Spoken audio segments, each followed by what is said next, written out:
আজ থেকেই শুরু হতে চলেছে মৃত বিদেশি নাগরিকদের ডিএনএ নমুনা সংগ্রহ এবং ম্যাচিংয়ের প্রক্রিয়া।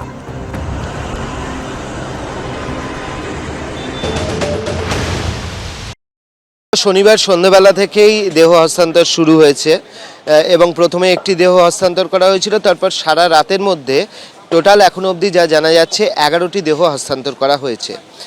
আমরা যেরকমভাবে দেখেছি যে পোস্টমর্টম সব দেহর হয়ে গিয়েছে এবং দেহ পোস্টমর্টম করার পর কিন্তু দেহগুলিকে এই যে মর্চুয়ারি কমপ্লেক্স রয়েছে এখানে নিয়ে এসে রাখা হয়েছে।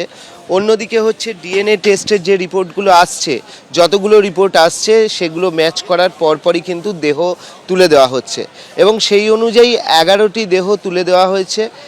এখানে কফিন রাখা রয়েছে। যাত্রীদের মধ্যে বেশ কিছু বিদেশি নাগরিক ছিলেন এবং যেমনটা জানা যাচ্ছে আজকেই কিন্তু তারা এসে পৌঁছাচ্ছেন আহমেদাবাদে।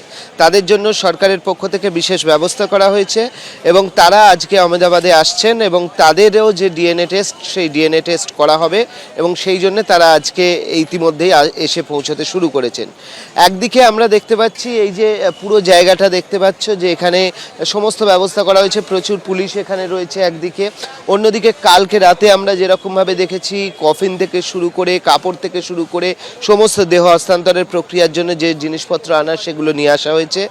অনেক ক্ষেত্রেই ধৈর্যের বাঁধ ভাঙছিল হচ্ছে মৃতের পরিজনদের। তারা অভিযোগ করছিলেন যে সরকারি অব্যবস্থা নিয়ে এবং তারা অভিযোগ করছিলেন যে তাদেরকে কেন আরও তাড়াতাড়ি দেওয়া হচ্ছে না, এই প্রক্রিয়ায় কেন এত সময় লাগছে।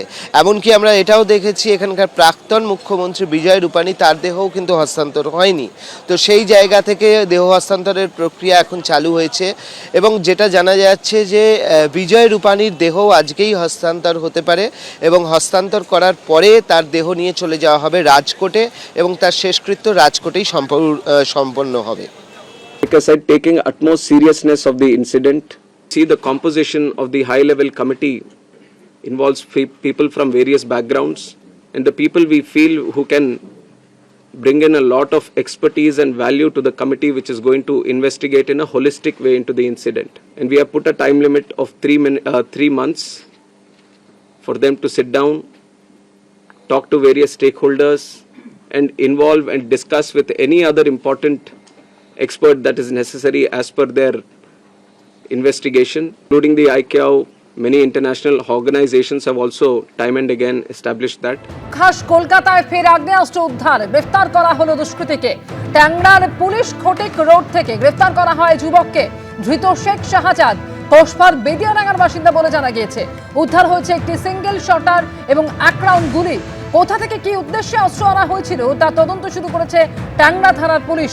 ধৃতের বিরুদ্ধে অস্ত্র আইনে মামলা রুজু হয়েছে।